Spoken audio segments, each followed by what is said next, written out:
HSBC Global Asset Management presents India Investment Marathon, a landmark event that brought industry leaders and global experts together to share their insights on the changing trends in the world of investments and its compounding impact on India and the global economies.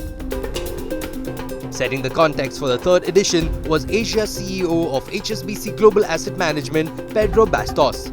2019 was a very dynamic year. I think contrary to 2018, most asset classes finished in a very positive note. We at HSBC Asset Management globally are very proud to have reached the $500 billion US dollar mark of assets under management. So it's very important to us to be part of this very exclusive group on a global basis. And we continue to grow, especially in Asia. That's where we continue to focus most of our investments and our attention. And of course, India is a very important market for us in this region. What I've been asked to do is to share with you some of my views in terms of industry trends and some predictions for the next decade. First of all, it's a prediction, non-prediction. It's mostly a fact. ETFs will continue to grow, especially emerging in developed markets where they are now the largest share of assets under management. I think this will continue until central banks change their policies, the existing policies post-global crisis. And the reason for that, if you look in the last 10 years in global equities or even bonds, every time we had a small correction, the only thing you needed to do was to buy the market, buy on dips, and you would have shown very strong results for the decade when it comes to returns. So it was a simple market, and why not go for ETFs on that manner? I think at some point the game will have to change. And when central banks start to revert these very accommodative policies, the active management industry is going to come back very, very strong. Second is that demand for yield is going to be stronger than ever. If we take our own experience here in Asia last year, we were very successful in our Asian fixed income products where you have a very attractive premium and a sensation perception from market players that you have a lot of security associated with our region. So Asia bonds, from conservative strategies to high yield, were in very, very high demand throughout 2019. Second, the fixed maturity products that have been used very extensively, especially in Hong Kong and Taiwan and Singapore, with additional help from leverage offered by banks on the high net worth individuals or on the private bank segments. So that continues to be a very strong trend, and as market windows permit, I think the market will continue to offer and demand will be there for this low volatility type of product. As a result of that, our India Global Bond Fund has been a very hot sell in Hong Kong. I'm very proud to say that this product now has $1.4 billion of assets under management and is being utilized by not just high net worth individuals, but also the retail market.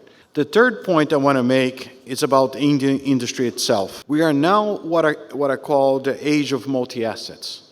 Probably in India, that's classified as alternatives. Basically, as long as interest rates continue to be low, and they're very low in India right now compared to historical standards, it's a time where manufacturers, asset managers have to be creative. And that's where the multi-asset strategy is so important. So again, I think that the next decade is going to be very interesting. It's going to be full of new ideas, new products, full of disruption because technology is here to stay. So thank you very much for your attention. Enjoy the day. Thank you, Pedro, for so wonderfully setting the tone this afternoon. Now, most global investment managers have their sights set on India amidst an increasingly volatile global economy. Well, to share his take, May I please call upon India's CEO, HSBC Global Asset Management, Ravi Menon. It is a competitive world that we operate in, and we seek to make the difference. And as HSBC and our global positioning as an asset management company with a presence in pretty much every part of the world, we believe the difference that we can make is providing you with our views on the way the world sees the economy and sees India. To that extent, I'm very pleased to have my colleagues across the spectrum of asset classes, specialists in that area, coming to present to us. If you recall, those of you 3 years ago, the words being expressed was a perfect Goldilocks situation. The world was in harmony.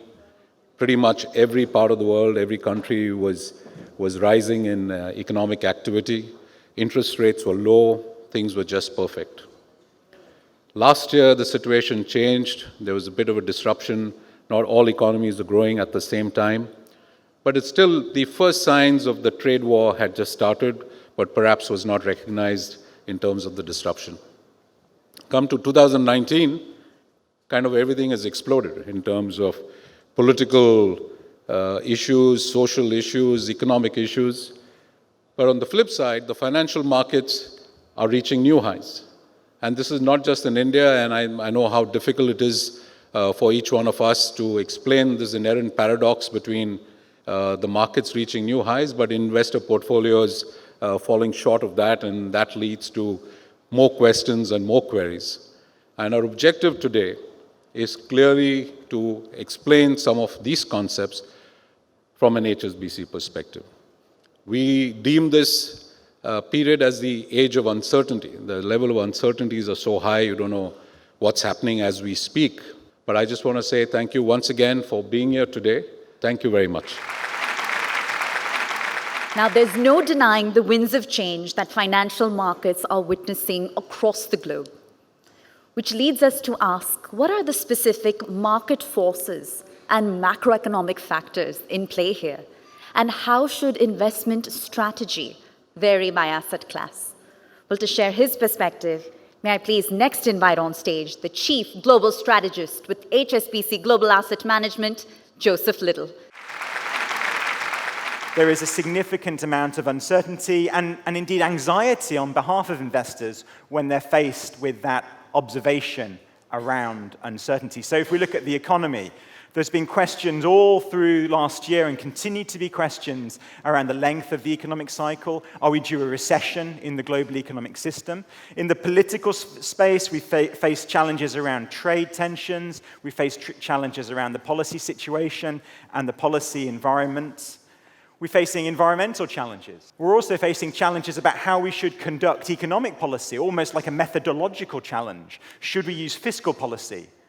Do we rely still on monetary policy like we have done over the last decade? And there's also a big challenge to global institutions, free trade arrangements, global systems of exchange and moderation. The World Trade Organization are coming under intense pressure. So there's an awful lot in flux at this point of time, an awful lot of change, an awful lot of uncertainty that investors are faced with and challenged to deal with. And I think that's really the key story of the current environment, this age of uncertainty. At least that's how it feels in financial markets. The experience for investors during the course of 2019 has really felt like that. And the fascinating news is that it's not just an emotional observation, right? It's not just a reflection on the emotional journey that we faced together in investment markets during the last couple of years. It's actually an observation that's also very clearly borne out by the data.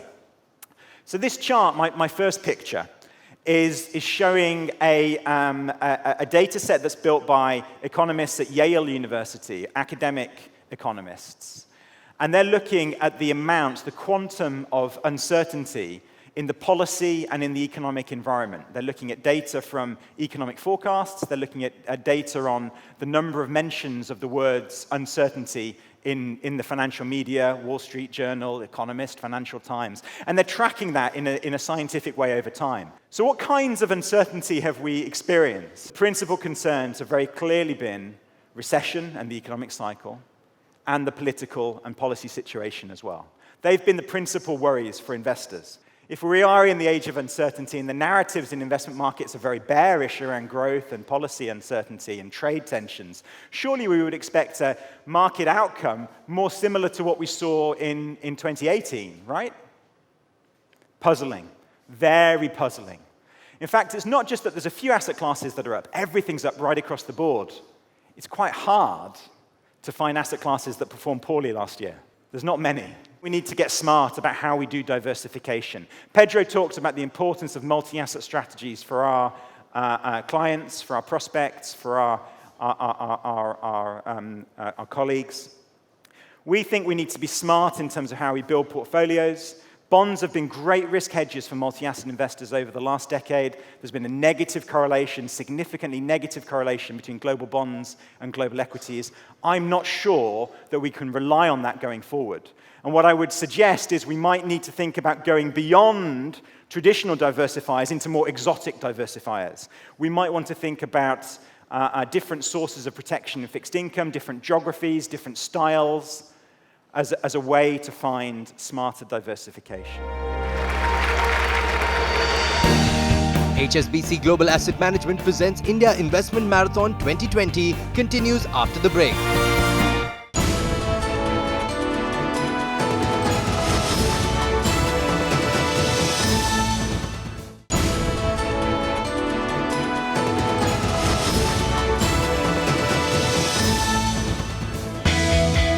India Investment Marathon is an initiative aimed at bringing together all relevant stakeholders from the asset management ecosystem. Providing his thoughts on the state of equity markets was Global CIO Equities and Asia CIO HSBC Global Asset Management, Bill Maldonado. Globally, earnings are not too bad. They're already at a very decent level. Expectations are a little bit bearish, and we actually expect them to surprise on the upside. And you're already seeing that in emerging markets. The emerging markets earnings are not following the predicted storyline. They're already beginning to improve, not decline. And we expect to see that in China, in other emerging markets in the world. So we think earnings look good, big tick for earnings. One of the issues in India has been, as you all know better than I do, is that the returns have been very, very concentrated. You have to have owned 5 or 6 stocks, large cap stocks in the Nifty, and you have to have been overweight those stocks to really outperform. Now, in some ways, for an international investor, that's very convenient, because, hey, I can just buy 4 or 5 of my favorite stocks. I can usually buy them as ADRs or GDRs. I don't even have to come onshore, and I'm capturing all the great returns in the market. But it can't go on like that. We can't continue to see this concentration of returns. This is an issue not just in India, but it's been an issue in the rest of the world. If you think about it, over the long run, there's no reason why a small number of stocks should produce all of the returns. On average, in an average year, in an average market, half the stocks should outperform the index and half the stocks should underperform the index. So the index is kind of the bellwether in the middle, and half the universe does better, half the universe does worse, and the index is the average. And therefore, you'd say, what percent of the universe outperforms on average? Well, 50%. But what we've seen is massive concentration globally. In the US, I think we've come down to about 30% of stocks outperforming the index. In China, it's about 20% of stocks outperforming the index. And in India, it's potentially even worse.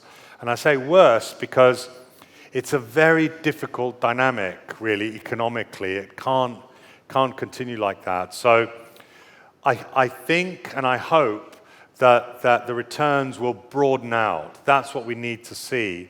We need to see earnings growth very broadly across a number of different sectors and across a number of different market caps, from large cap, mid cap, small cap, across all sectors. Now, that's not the way it's going to come. It's going to come first, probably large cap financials, something like that. They're going to lead the way, so that 29% earnings growth that we showed you earlier, that's still going to be relatively concentrated, but less concentrated than the leadership we've seen in the market during 2019, during 2018, where we had a very similar phenomenon. So I think it's going to begin to broaden out. I think that's true globally, as I say, not just in India, and we really need that. So 2020 hopefully is the year where that begins to happen. And that means I expect those leadership stocks to be the underperformers and for the broader market to be an outperformer. So thank you very much. Thank you, Bill. Thank you. Thank you, Bill, for those rich range of insights there. Fixed income has long been a staple part of the Indian investor's portfolio. But investment management, as we know, is subject to not simply economic data points, but also behavioral science and the larger political and socio-economic environment. That said, what is the future of the fixed income space in India? And what's the stance on this particular asset class among our counterparts abroad? To shed more light on that, next we bring you the Senior Product Specialist of Asian Fixed Income, HSBC Global Asset Management. Ladies and gentlemen, please join me in welcoming Jeffrey Lunt. Almost anywhere that you went in the fixed income universe, you got decent returns. Even in those places where you might imagine the political narrative made it quite difficult, such as in China, just showing that it's actually not news headlines that necessarily drive the direction of asset prices. You know, we've had that dramatic fall in core yields across the world. How is that going to play out in 2020? Well, the first thing I'd say is that I sincerely believe it's almost impossible to predict the direction of US Treasury yields. I think that it's an incredibly efficient market. It's driven by all sorts of things. And of course, there are some of the highest paid people in the planet who try to forecast this, and therefore their consensus forecast is probably as good as anything at discounting the available information. However, having said that, there are certain assumptions that we can make from things like market data. And one of them is that there is pretty decent consensus at the moment with the Fed itself and the market as to what is going to happen to interest rates, and therefore probably the key driver of bond yields. So the problem in the last couple of years is that the Fed seemed very, very hawkish, and the rest of the market was much more dovish. Now, one of those had to be wrong. In fact, in the end, it turned out to be the Fed that was wrong. Of course, they had to reverse direction, which is what caused that dramatic fall in bond yields last year. Now, the good news here is that anybody, whether it's the Fed or the market or the consensus estimate, we're all expecting interest rates to actually remain quite low. So if anything, this can give us some degree of confidence that there won't be a dramatic rise in government bond yields over the coming months and quarters. And on top of this, there are, of course, this is what has driven the really good returns in some of those peripheral asset classes, some of those more exotic asset classes, and why not? So because those prices are depressed, people are looking for more spread. Where do they find more spread? Well, partly they found it from emerging markets. And you can see that fund flows into emerging markets have maintained a very positive momentum. Emerging markets bonds, this is. But is that surprising? Bear in mind that over the last 10 years, just over the last 10 years, the emerging market share of global GDP has increased from around 55% to around 60%. Now, it depends on how you measure that, but the point is the increase is the most important. That's a dramatic change in quite a short period of time. And during this time, the outstanding issuance of emerging markets bonds has increased by 2.5 times. So this is an increasingly important asset class. It's not a matter of having the vast majority of your portfolio in developed markets and just a little bit in emerging markets. You can't really afford to ignore this anymore, particularly because you can see that there are so many bonds now in the index or in the global markets which have negative yields. Clearly, that is something which forces many investors to go into higher yielding asset classes. There are risks, more risks this year than last year because of the state of valuations. Valuations are not as attractive. But one thing that you can say is that the all-in financing cost for companies is still extremely low. And therefore, you're unlikely to get a very significant systemic increase in defaults over 2020. So cautiously optimistic is the watchword. And if I have in any way made fixed income interesting, then I thank you very much.